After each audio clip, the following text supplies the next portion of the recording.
semuanya, perkenalkan nama aku Patiruhu Gatwin Gania Beauty dengan NIM 247075002. Nah, hari ini aku mau buat video yang membahas tentang sesuatu yang tentunya bakal ngubah cara pikir kalian nih. Nah, tapi sebelum aku mulai, aku mau shout out dulu ke salah satu konten kreator favorit aku. Nah, beliau ini adalah Kepala Program Studi Hubungan Internasional, yakni Pak Arthur Jefferson Maya. Nah, dia punya review nih tentang power knowledge-nya Michel Foucault yang of course mind-blowing banget melalui channel Prodi Ilmu HI UKI. Nah, terinspirasi dari review dia, aku mau bahas something yang kontroversial yang mungkin teman-teman familiar sama hal ini.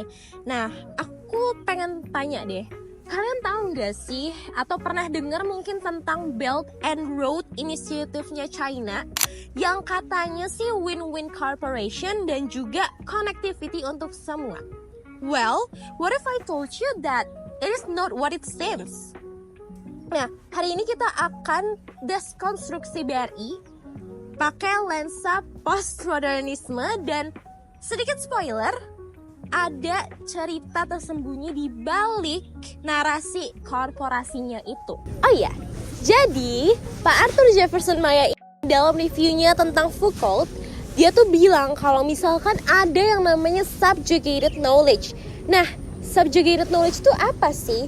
Subjugated knowledge adalah pengetahuan yang sengaja disingkirkan. Nah, coba kalau misalkan kita lihat dalam studi kasus Belt and Road Initiative ini. China itu kan selalu bilang ya, kalau misalkan BRI itu adalah revival of ancient Silk Road, right? Tapi mereka nggak cerita nih yang ini. Dulu sebelum ada BRI, negara-negara di Asia dan Afrika udah punya sistem perdagangan mereka sendiri. Misalkan Sri Lanka punya port-port kecil yang sustainable. Pakistan punya trade routes lokal yang emang udah berabad-abad berfungsi. Tapi semua itu sekarang dilabeli sebagai outdated dan inefficient. Sebenarnya kenapa sih hal ini terjadi? Kalau misalnya kalian lihat, ini adalah classic postmodern move, guys. Dengan cara kamu buat kebenaran yang baru dengan cara diskredit kebenaran yang lama. Nah, yang hilang kira-kira apa nih? Yang hilang adalah pengetahuan lokal tentang sustainable development, tentang tradisi yang sesuai dengan kapasitas masing-masing negara. Contoh konkretnya adalah Hambantota Port di Sri Lanka. Sebelum ada Belt and Road Initiative ini, nelayan lokal udah ratusan tahun pakai port di situ. Sustainable sesuai kebutuhan. Tapi China bilang, nah ini outdated.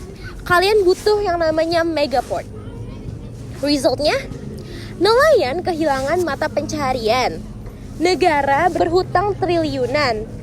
Dan port tersebut akhirnya dikuasai China selama berapa tahun?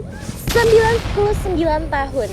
Can you guys imagine about that? Sekarang kita masuk ke konsep kedua, yaitu mengenai problematika. Nah, coba deh kalian ingat-ingat, kapan terakhir kali kalian dengar istilah infrastructure gap?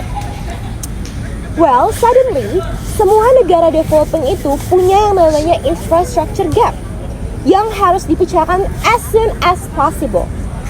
Tapi tunggu, siapa yang kira-kira define apa itu adequate infrastructure? And here's the postmodern twist. Yang disebut masalah itu sebenarnya adalah masalah yang udah dikonstruksikan. Pertanyaan yang biasa ditanyakan itu adalah, gimana sih caranya memfix infrastructure gap ini? Hold on, harusnya kita keluar gak sih dari pertanyaan biasa itu? Harusnya kita nanya, kira-kira siapa yang define kalau current infrastructure itu gap?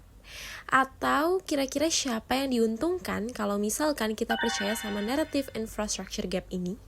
Kalau misalkan kita lihat atau kita telusuri deh dari uang BRI ini, misalkan Chinese construction companies itu mereka dapat kontrak triliunan dolar. Kalau Chinese banks mereka dapat bunga dari pinjaman. Chinese workers, well, 70% pekerja BRI Projects itu adalah orang China. Dan elit lokal of course mereka dapat kickback dari mega project ini. Contoh Sri Lanka lagi. Sebelum BRI, debt to GDP ratio mereka itu manageable atau masih bisa di-manage. Sekarang hampir bangkrut. Tapi yang menarik, media China tetap frame ini sebagai success story dan model for other countries. Well, this is pure postmodernism in action. Yang penting bukan faktanya, tapi siapa yang bisa kendaliin naratif ini. Sekarang kita masuk ke konsep ketiga, yaitu dividing practice atau praktik pemisahan. Nah, dari ini mengkategorikan atau membuat kategori-kategori baru. Semisal contohnya, connected versus isolated countries, atau pragmatic versus ideological leaders, atau high quality development versus low quality development. Nah, atau misalnya kita lihat deh dari peta ini, negara yang join Belt and Road Initiative itu dikasih warna hijau atau istilahnya smart choice, sedangkan yang nggak join merah, missing opportunities. Ini bukan innocent categories, tapi ini adalah strategic labeling untuk membuat suatu tekanan bagi negara-negara itu. Misalkan kita take a look deh di ASEAN. Singapura itu kan awalnya skeptis ya sama yang namanya BRI ini. Tapi ketika dia lihat kalau semua tetangga-tetangganya itu join, ya udah, dia akhirnya jadi terpaksa untuk participate biar enggak dianggap outdated ataupun juga anti progress. Nah, lagian ya, once you're in date dengan China, kalian bakal jadi otomatis menjadi junior partnernya China ini. Atau alias kalian gak bisa membuat suatu keputusan yang bertentangan dengan interestnya China ini. Oke, Sri Lanka itu adalah perfect example ya. Sekarang kita lihat kalau misalkan port mereka itu China yang kendaliin. Pakistan juga sama. CPEC project mostly itu use Chinese workers, Chinese materials, Chinese standards. Pakistani workers itu jadi second class citizens di negara mereka sendiri. Bayangin, kalian mau dijebak kayak gitu? Dan ini merupakan inti dari postmodernisme ya. Yang ada itu hanyalah narasi-narasi yang saling bersaing. Dan narasi yang dominan adalah narasi dari pihak yang punya kekuasaan untuk mengatur wacana tersebut. Jadi lain kali kalau misalnya kalian dengar kalau Tiongkok itu investasi infrastruktur, kalian bakal percaya. Ingat ya, ini bukan cuma soal jalan dan pelabuhan, tapi ini soal siapa yang mengendalikan narasi, menciptakan ketergantungan, dan juga membentuk ulang struktur kekuasaan global. Tulis di kolom komentar, menurut kalian BRI itu kerjasama tulus atau kolonialisme versi baru yang lebih halus.